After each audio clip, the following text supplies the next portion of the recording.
Salve omnes, I am Rubenus, and today's video game concept goes over animations, in particular how to cut corners and save on animations, and still keep it realistic or enjoyable. Now one thing I noticed is playing this game on the PS5 has some weird graphical issues, so you can enjoy those. If you want a more detailed explanation on how animations work, the Uncanny Valley, and generally how to build animations, go watch my mechanics videos on that. However, to cut corners, you can see in this video what Life is Strange does frequently, where it pans out, it changes corners, it does a lot of cuts, it does different things so that you can't actually see the faces entirely. That's because this game has a lot of problems with lip syncing. They couldn't really figure out how to do it well with the engine, so they kind of just did what they could. And so you'll see frequently when people are talking that it'll shift cameras, and it'll particularly do it at an angle where you can't see the face directly, so you can't see all the details of the mouth and the face, so you're not that disturbed or upset or just put off by the fact that it's not matching up 100%. However, no animation or anything is going to be perfect in the game, but what you do want to make sure is that your animations don't look goofy. And so if you're making an indie game with a limited budget, since animation is very expensive, what you can do is just do something similar to this, where you hide the details, you move the cameras,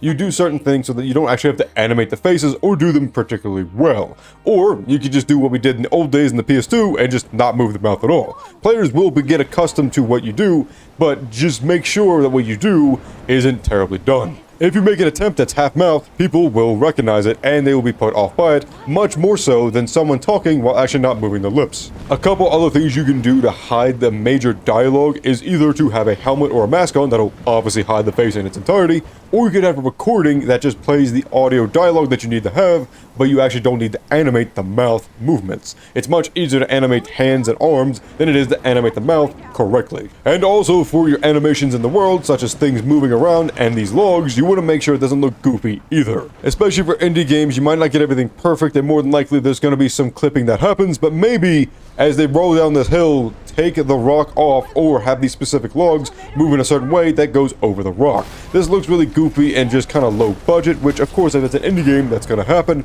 However, it really can add some polish to make sure that nothing clips too bad or just disappears from sight without any sort of explanation. Obviously, you do want to de-render items and assets when they are out of screen or not in use, but you shouldn't do it in front of the player's face. When things are either rendered or de-rendered in front of a player's face, it kind of breaks that immersion and engagement because it reminds them that they're in a game, and also it just kind of looks goofy and dumb. And as for rendering, that's a whole different concept on making sure that your game is optimized and efficient, making sure that anything's not there, using a lot of culling if necessary, and that's something that I can get into in video in itself, but basically make sure that the player can't tell that they're in a game as much as possible. It's hard to do, but with some simple tricks, some simple movements, some camera direction, you can make these very goofy or very low budget things actually much better because they can't tell all the fine details, which helps you in the end. Another thing to keep in mind about animations is that not everything needs to be shown. So often when you see large RPGs with a lot of different items and quests,